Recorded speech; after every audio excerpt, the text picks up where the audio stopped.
നിങ്ങളെന്തിനാണ് ഈ ബൺ മസ്കൊക്കെ വെക്കുന്ന പാവങ്ങളെ പറ്റി ഇങ്ങനെയൊക്കെ പറയുന്നത്?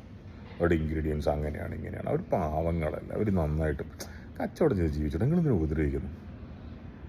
ഫുഡ് ഇൻഡസ്ട്രിയിൽ ആരെങ്കിലും ഏത് റവന്യൂ സ്ട്രീമായാലും, കുറവ് റവന്യൂ കൂടുതൽ റവന്യൂ എന്തോ ആയിക്കോട്ടെ, ഒരു പാവങ്ങളായിട്ട് ഇപ്പോഴും തുടരുന്നുണ്ടെങ്കിൽ അതിൻ്റെ പ്രധാന കാരണങ്ങളിലൊന്നും നല്ല ഇൻഗ്രീഡിയൻസ് ഉപയോഗിച്ച് മോശമൊന്നും ഉപയോഗിക്കില്ല. എത്ര ഓപ്ഷൻസ് ഉണ്ടെങ്കിലും നിങ്ങളുടെ ആരോഗ്യത്തിന് ദോഷം വരുന്ന ഒന്നും ഉപയോഗിക്കില്ല എന്ന് നിർബന്ധമുള്ള ആൾക്കാരാണ്.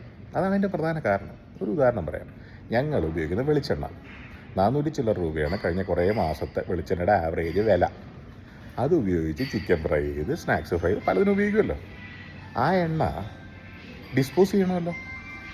ഉപയോഗിച്ച് കഴിഞ്ഞത് 55 രൂപയ്ക്കാണ് ഞങ്ങൾ കൊടുക്കുന്നത്. 55 രൂപ ഞങ്ങൾക്ക് എന്നിട്ടാണ് അവരെടുത്തുകൊണ്ട് പോകുന്നത് ബയോഫ്യൂൽ ഉണ്ടാക്കാൻ. ആ വണ്ടിയുടെ ഡ്രൈവർ ഞങ്ങളുടെ ഷെഫിനോട് പറഞ്ഞതാണ്, ഇവിടുത്തെ പല റെസ്റ്റോറൻറ്റുകളും പല ആൾക്കാരും ഞങ്ങളുടെ കയ്യിൽ നിന്ന് നിങ്ങൾ തരുന്ന വിലയേക്കാളും കുറച്ച് കൂടുതലൊന്ന് വാങ്ങിക്കുന്നുണ്ടെന്ന്. അതിനകത്ത് വെളിച്ചെണ്ണയുടെ ഫ്ലേവറും ഉണ്ട്, ഞങ്ങൾ ഉപയോഗിച്ച മസാലയുണ്ട്, എല്ലാം ഉണ്ട്.